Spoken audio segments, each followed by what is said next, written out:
तो हेलो दोस्तों, स्वागत है आपका अपने इस यूट्यूब चैनल के ऊपर। तो दोस्तों, जैसे आज के इस वीडियो में हम SBI blue chip direct plan growth इस फंड का एक छोटा सा एक एनालिसिस करने वाले हैं। तो दोस्तों, ये इस फंड ने काफ़ी अच्छे रिटर्न्स अपने इन्वेस्टर्स के लिए जनरेट किए। तो चलते हैं आज के हमारे छोटे से एक एनालिसिस के ऊपर। तो दोस्तों, वीडियो शुरू करने से पहले मैं आपको एक डिस्क्लेमर देना चाहूँगा कि दोस्तों, ये वीडियो सिर्फ एजुकेशन और इन्फॉर्मेशन पॉइंट ऑफ व्यू से बनाई गई है। किसी भी फंड में निवेश करने से पहले आप अपने फाइनेंशियल एडवाइजर्स के साथ डिस्कस कीजिए और उसके बाद ही निवेश कीजिए, ना कि इस वीडियो को देखकर। तो दोस्तों, ये फंड काफ़ी अच्छे रिटर्न्स अपने इन्वेस्टर्स के लिए उन्होंने जनरेट किए। अगर हम इस फंड का अगर चार्ट अगर देखते हैं पूरे ऑल टाइम का, तो देखिए दोस्तों, काफ़ी अच्छे रिटर्न्स अपने इसने जनरेट किए। अगर अगर ऑल टाइम्स यानी जिस फंड्स का 2013 से यहाँ पे चार्ट हमारे पास अवेलेबल है, तो उसने 16.74% के एनुअलाइज रिटर्न्स अपने इन्वेस्टर्स के लिए क्या किए, जनरेट किए। तो काफ़ी अच्छा फंड है। अगर एक साल में अगर हम देखते हैं तो 39.38% के रिटर्न्स इसने जनरेट किए। अगर 3 साल या 3 साल के ऊपर यहाँ पर 3 साल तक अगर देखते तो 20.22% के रिटर्न्स अपने इन्वेस्टर्स के लिए उन्होंने क्या किए, जनरेट किए। अगर किसी भी बैंक की अगर हम आरडी या निकालते, रिकरिंग डिपॉजिट निकालते, तो उसके कंपैरिजन में जो इस फंड ने रिटर्न्स अपने इन्वेस्टर्स के लिए जनरेट किए, वो उसको बीट किया है। आरडी, जब बैंक की आरडी होती है उसको बीट किया है। बैंक में जब हम फिक्स डिपॉजिट करते हैं उसको भी उसने क्या किया है, बीट किया। अगर हम 3 साल का हॉरिजॉन लेते हैं, तो अगर 5 साल के लिए अगर हम देखते हैं तो 5 साल की भी कैटेगरी में 16.81% के रिटर्न्स अपने इन्वेस्टर के लिए जनरेट किए। अगर ऑल टाइम यानी 2013 से लेकर आज तक अगर हम देखते हैं, तो इस फंड ने 16.74% के एनुअलाइज रिटर्न्स अपने जनरेट किए। तो दोस्तों, मैं आपको एक इम्पॉर्टेंट बात बताना चाहूँगा कि अगर आप किसी भी म्यूचुअल फंड में निवेश करते हैं, तो हमेशा आप एनुअलाइज रिटर्न्स को ही क्या कीजिए, प्रीफर कीजिए, या फिर CAGR रिटर्न्स को प्रीफर कीजिए, या फिर XIRR रिटर्न्स को ही प्रीफर कीजिए। अगर कहीं पर आपको अगर इस तरह से दिखाई देता है 117%, 118% रिटर्न्स आपको दिखाई देते, तो वो दोस्तों हमेशा याद रखना, वो होते हैं एब्सोल्यूट रिटर्न्स ही होते हैं। ठीक है। तो दोस्तों, चलते हैं आगे की हमारे नेक्स्ट वीडियो के नेक्स्ट पार्ट के ऊपर।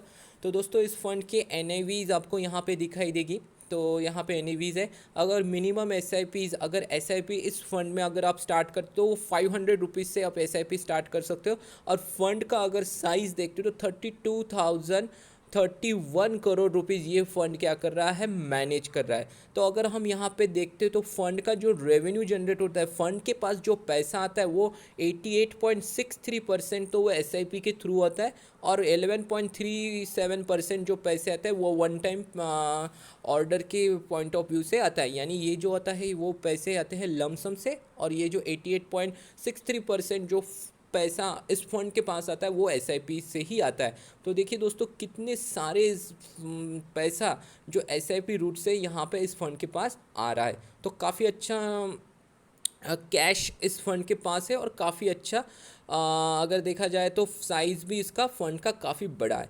तो दोस्तों देखिए, यहाँ पे SIPs के रिटर्न्स को हम कैलकुलेट करने की कोशिश करेंगे। हम यहाँ पे बाय डिफ़ॉल्ट 5 साल के लिए सिलेक्ट करते हैं, क्योंकि म्यूचुअल फंड में अगर 5 या 5 साल से ज़्यादा तक अगर आप निवेश करते हो, तो आप अच्छे खासे रिटर्न्स आप अपने लिए जनरेट कर सकते हो। इसीलिए हमने 5 साल के ही टाइम पीरियड को सिलेक्ट किया है।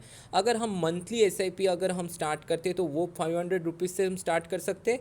तो अब देखिए, 500 रुपीज़ की SIP आज आप उसकी वैल्यूज़ अगर देखते हैं तो यहाँ पे कितनी होती थी, टोटल इन्वेस्टमेंट आपका रहता था 30,000 रुपीज़ का, और आज प्रेजेंट डेट में उसकी वैल्यू रहती थी 47,711 रुपीज़।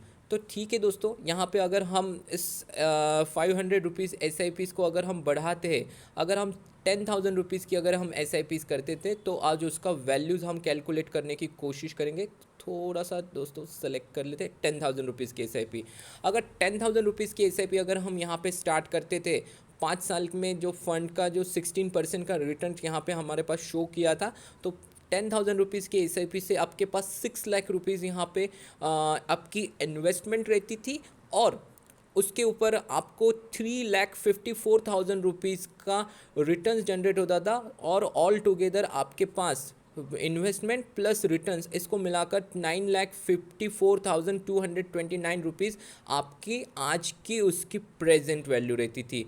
तो देखिए दोस्तों, काफ़ी अच्छे रिटर्न्स इसने अपने इन्वेस्टर्स के लिए जनरेट किए, इसीलिए ये फंड काफ़ी अच्छा है। अगर रैंकिंग के पॉइंट ऑफ व्यू से देखते तो रिटर्न और रैंकिंग के पॉइंट ऑफ व्यू से देखते तो फंड के जो रिटर्न्स यहाँ पे आपको शो हो रहे, कैटेगरी एवरेज जो अगर देखा जाए तो फंड का यहाँ पे आपको दिखाई दे रहा है।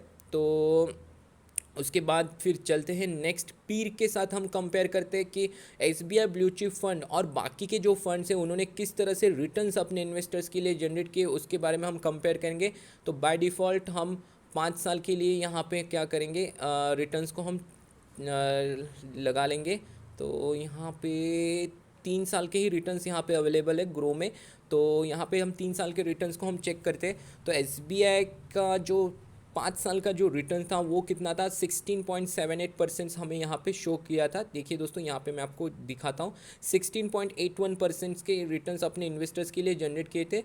पर लेकिन अगर बाकी के जो फंड थे उन्होंने जो 3 साल का यहाँ पे देखते हैं, 3 साल का है तो ये 5 साल का हो गया, 3 इयर्स का देखते हैं। हाँ, 3 इयर्स के अगर कंपैरिजन में करते तो SBI ने कितने रिटर्न जनरेट किए थे, 20.22% के रिटर्न्स अपने इन्वेस्टर्स के लिए क्या किए थे, जनरेट किए थे। तो और बाकी के पीर थे, बाकी के जो दूसरे फंड्स थे ब्लू चिप कैटेगरी के या फिर लार्ज कैप कैटेगरी के फंड थे, तो कैनरा रोबेको ने सबसे ज़्यादा रिटर्न्स अपने इन्वेस्टर्स के लिए जनरेट किए।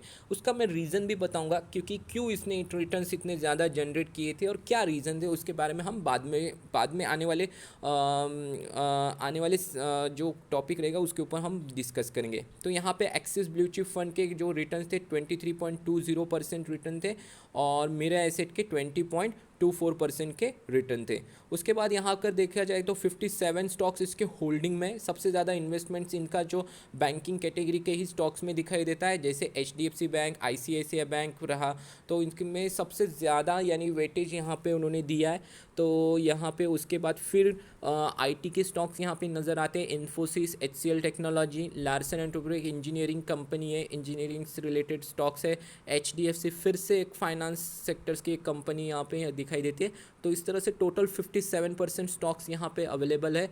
अगर यहाँ पे सेक्टर वाइज अगर देखते तो फाइनेंस, बैंक, काफ़ी डाइवर्सिफिकेशंस हमें यहाँ पे नज़र आता है कि जो यहाँ के जो फंड मैनेजर थे उन्होंने काफ़ी अलग अलग कंपनीज़ के स्टॉक्स को उन्होंने चुना है, निवेश किया है, ताकि रिस्क को क्या किया जा सके, मैनेज किया जा सके। तो काफ़ी अच्छे स्टॉक्स की होल्डिंग यहाँ पे देखते, तो होल्डिंग एनालिसिस में अगर हम यहाँ पे देखते तो क्या हमें नज़र आता है। तो देखिए दोस्तों, फाइनेंशियल सेक्टर में जो इस फंड के जो होल्डिंग है 32.7% है। कंस्ट्रक्शंस यानी इंजीनियरिंग रिलेटेड जो स्टॉक्स है वहाँ पे 11.6% इनका होल्डिंग है। टेक्नोलॉजी रिलेटेड स्टॉक के पास 11.1% है और बाकी कुछ अन्य स्टॉक्स में इनकी होल्डिंग है।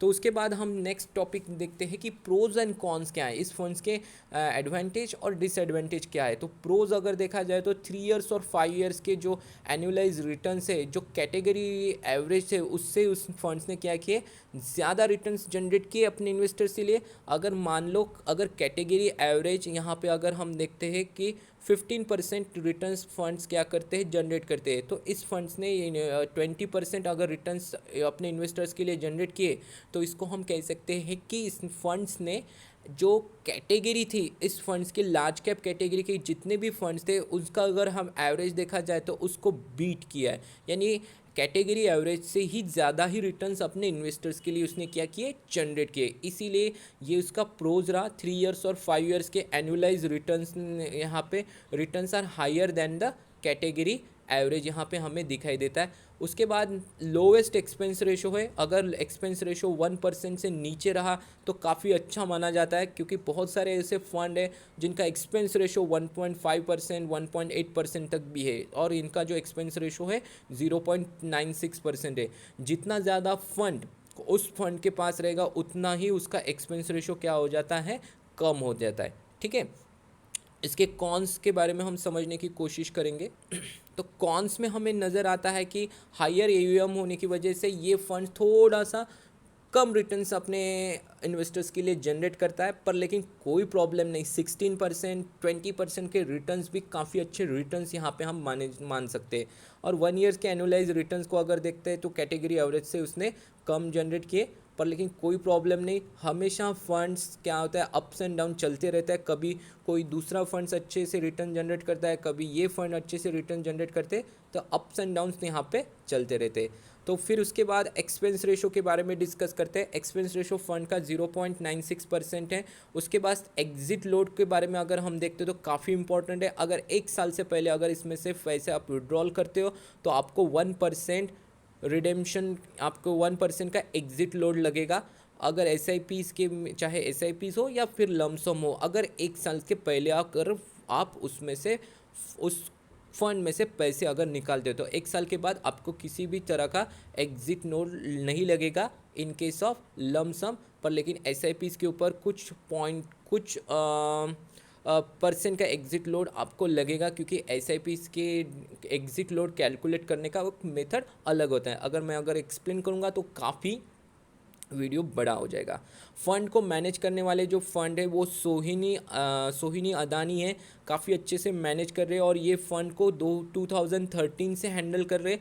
तो काफ़ी मार्केट के अप एंड डाउन्स उन्होंने देखे, तो काफ़ी अच्छे वेल एक्सपीरियंस फंड मैनेजर है और काफ़ी अच्छे रिटर्न्स उन्होंने अपने इन्वेस्टर्स के लिए किया जनरेट किए।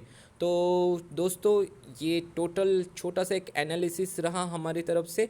और अगर सबसे इम्पॉर्टेंट पॉइंट ऑफ व्यू अगर देखा जाए तो एसेट्स में सबसे ज़्यादा, अगर सबसे ज़्यादा पैसे को, कैश को अगर कोई फंड हाउस मैनेज कर रहा है तो वो है SBI म्यूचुअल फंड हाउस, जिसका रैंक नंबर 1 आता है। और टोटल एसेट के साइज़ आप देखिए 4,99,821 करोड़ रुपीज़ के फंड्स को, यानी पैसे को ये क्या कर रहे हैं, मैनेज कर रहे हैं। तो दोस्तों नंबर 1 फंड हाउस है और काफ़ी अच्छे fund manager, well experience fund manager, काफ़ी अच्छे रिटर्न्स अपने इन्वेस्टर्स के लिए जनरेट किए। तो दोस्तों काफ़ी अच्छा एक फ़ंड है। तो दोस्तों एक छोटा सा एक एनालिसिस रहा। अगर आपको वीडियो अच्छी लगती है तो इस वीडियो को लाइक कीजिए और अपने दोस्तों के साथ शेयर कीजिए। Thank you for watching my video.